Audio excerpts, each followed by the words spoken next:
for the spot there. And we put on it, if you want to be successful, you got to get real and get well, man.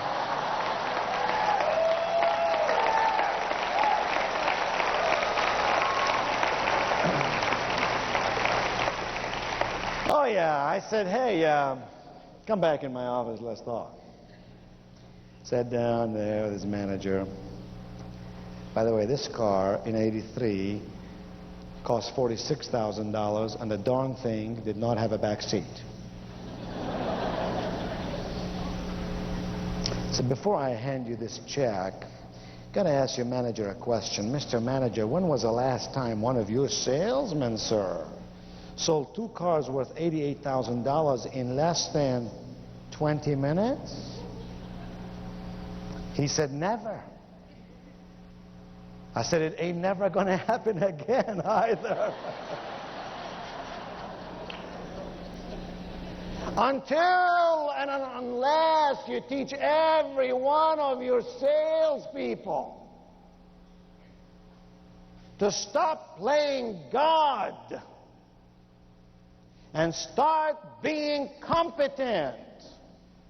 You could not judge a guy with tennis shoes, blue jeans, and a t-shirt.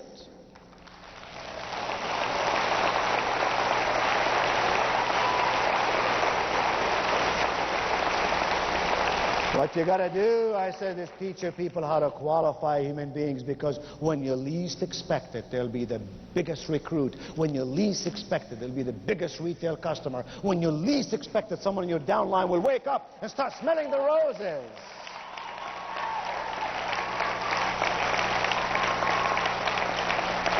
I looked over to the salesman. I said, I got to ask you a question.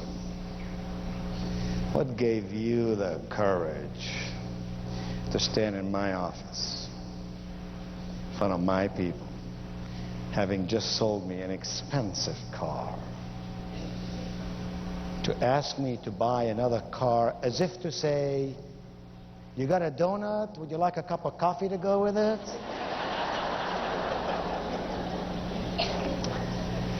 He said, Mr. Cobain, since I saw you on that Saturday afternoon, I have done nothing but check you out.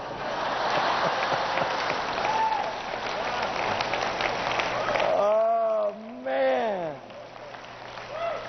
He said, I got hold of some of your tapes and memorized that stuff, man. I got your sales book. I can recite it to you now. It works. That stuff works, he said. Oh, my. That was a true story. I was in '83, and I've never driven another car since. I exchanged the cars every 2, 3, 4 years. I tell the story of the young man who sometimes in his naivety had power. Sometimes you and I think we know enough to make the decisions to hold us back, and the moment we lose our innocence and our childlike wonder, we become constipated. Mentally constipated, that is. Let's go to page 2. Top of page 2. We spend 78% of our time, you and I, 78% of our time every day at communicating. 78% of our time, therefore, it goes without saying, you and I have got to learn how to communicate effectively. Item 2, 7 out of 10 messages, according to the University of Minnesota, 7 out of 10 messages actually don't get through. Oh my! What lousy efficiency. That suggests that you and I operate at a 30% efficiency rate. When time is the only inventory that you've got, it's the only thing in your life you cannot replenish, is time. We ought to use time like it's the greatest of all treasures, because none of us can make more of it. 30%, University of Minnesota says, efficiency rate for most people at communication. Here's what they're really saying, item 3. Basically, 70% of one's communication efforts, 70% of one's communication efforts get gargled somehow. They get gargled. By that we mean A, B, C, D. A, they get misunderstood. You say something and somebody misunderstands you. When my son Ramsey, who's 17 now, was about 2 or 3, and I left for work in the morning, I told him, I said, Ramsey, you've been giving your mom a hard time. And if I come back tonight and your mom says that you are a naughty boy, I, as your father, must spank you. So don't misbehave.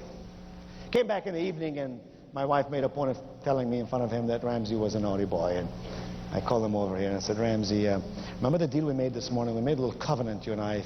If you don't behave, I have to spank you. Now, I want you to remember something. I'm your father. I love you. I get no joy out of spanking you. The only reason I'm going to spank you is because I love you so much. And then I let him have it on his derriere 2 or 3 times. I'll never forget, as long as I live, as this 3-year-old boy looked up at me with tears coming down both of his cheeks, as if they were pearls tumbling down this youthful valley. And he said, Daddy. I said, yes, Ramsey. He said, Daddy, I don't want you to love me anymore.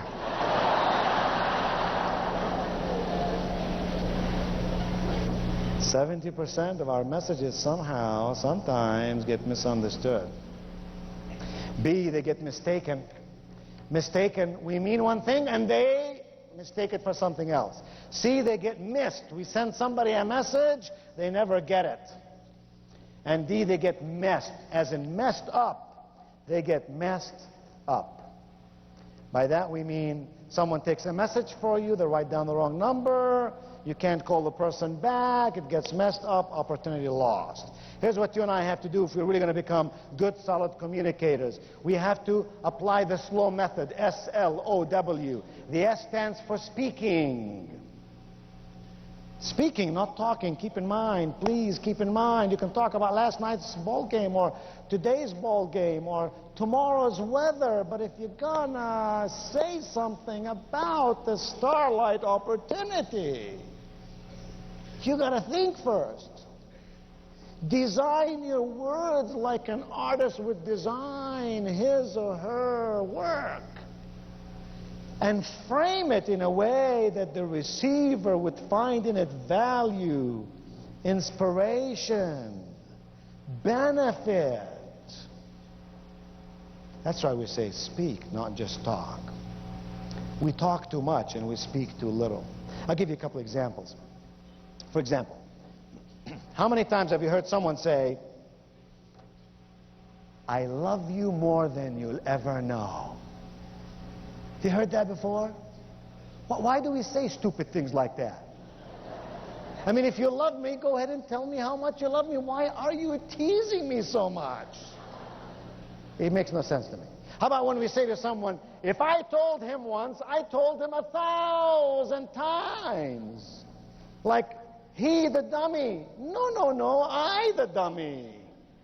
Because if I told him once and he didn't get it, and I told him twice and he didn't get it, and I told him 3 times and he didn't get it, maybe there's something wrong in the telling. How many times have you heard someone say, let me be honest with you? What's the alternative? Any of you remember the old Geritol commercial? The old Geritol commercial? The guy will stand on television, on TV. He'll have his wife standing next to him. He'll put his arm around his wife. He'll look straight in the TV camera and he'll say, my wife, she takes Geritol every day, and I love her for it. Now, I don't know about you. I used to worry about this woman. I'd lie up at night thinking, what if she stops taking Geritol? Who's going to love this woman?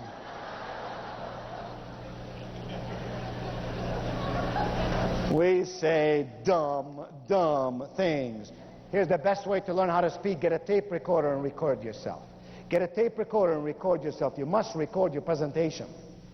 And you must listen back to it, and you must ask questions like these. This person on this tape recorder, me, does he, does she sound like they're intelligent? Do they sound persuasive? Do they sound honest? Do they sound passionate? Do they sound informed? Do they sound successful? And if not, why not?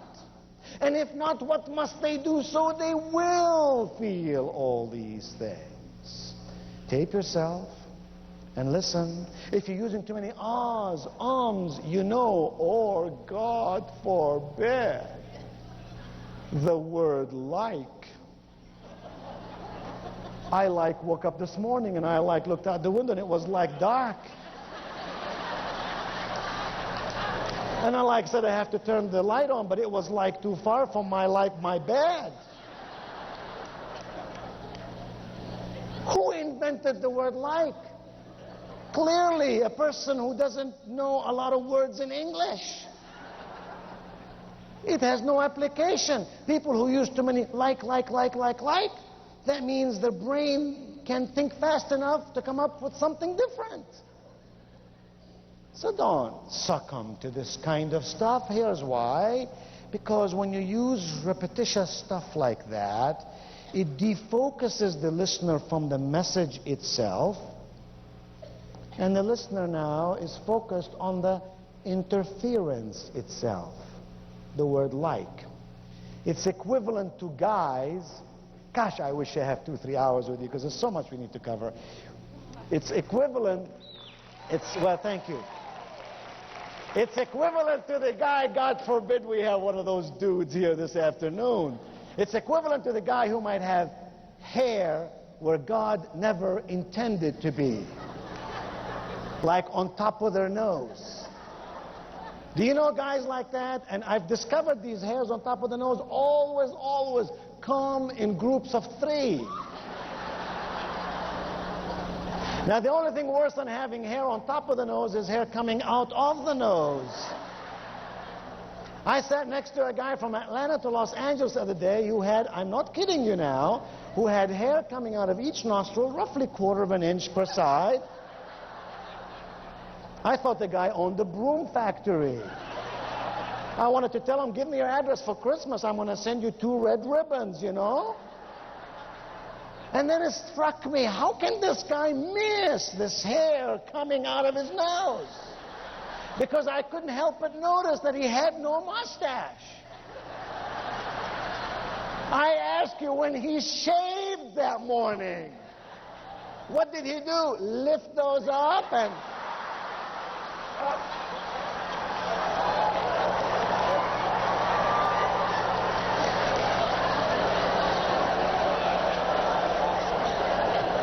Now that is called interference. And when you got interference, you can't connect. You ask the question, does he have a partner in his life who could have pointed him to the hair? The point is, when you use words like, or you have some visual stuff that interferes, it robs you of your power of persuasion. So that's how you learn how to speak. You record yourself, you listen to yourself, you improve, become more persuasive. The second one is listen. I'll tell you the best way to learn how to listen. This is such a simple technique, but it's so powerful. Here's what you do. When you watch TV or a video, take the remote control, assuming you live in a household where you can take the remote control. And as the newscaster reads the news, you know, for a whole sentence, mute them, and out loud repeat what they just said. The first once or twice you do that, you'll become very frustrated because you say to yourself, heavens, I can't even repeat it. But don't give up. Put the sound back on. Listen to one more sentence. Mute it. Repeat it. In a matter of 2 minutes, you'll become an outstanding listener. Here's why. Being a great listener does not come from your mother's womb. Being a great listener is not a talent reserved for the rich or the powerful or the good-looking or the smart. Being a good listener comes to those among us in this ballroom today who focus on listening. And you know how you focus on listening? when you determine in your heart and your soul that this person with whom you're speaking is a creature of God. If this person is a creature of God, he must be important. And if he or she are important, they deserve to have me pay attention to them. It's simple. The O stands for observing. Not just seeing, but observing. 95% of the people who will meet you or me will make an impression of you or me in the first 30 seconds they meet us. Is that fair? I think not. Is that what happens? Indeed. So I have a choice. I fight the world in its ways, or I survive and thrive and excel in spite of its ways. I seek not to waste my time on that which cannot be done.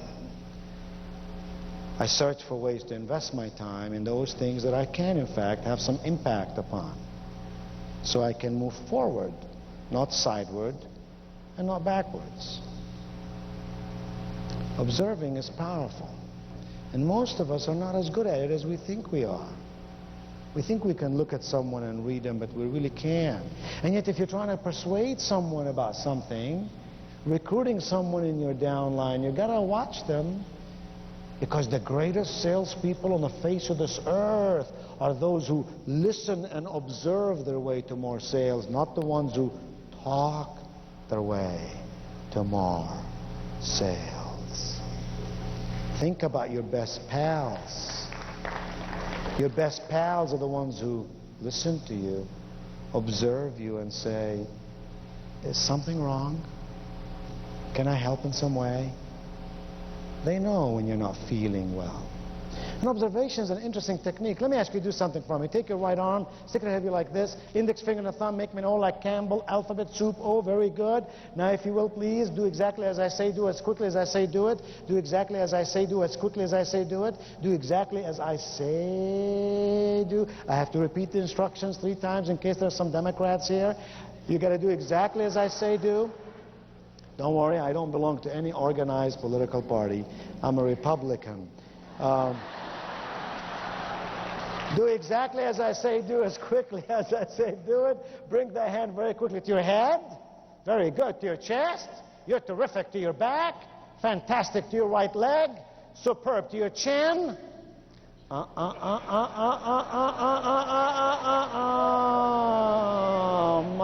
oh my. My, oh my, oh my. I said to your chin. I noticed a couple of guys here. One of them looked over to the other one and said, hot dang, I got this one right.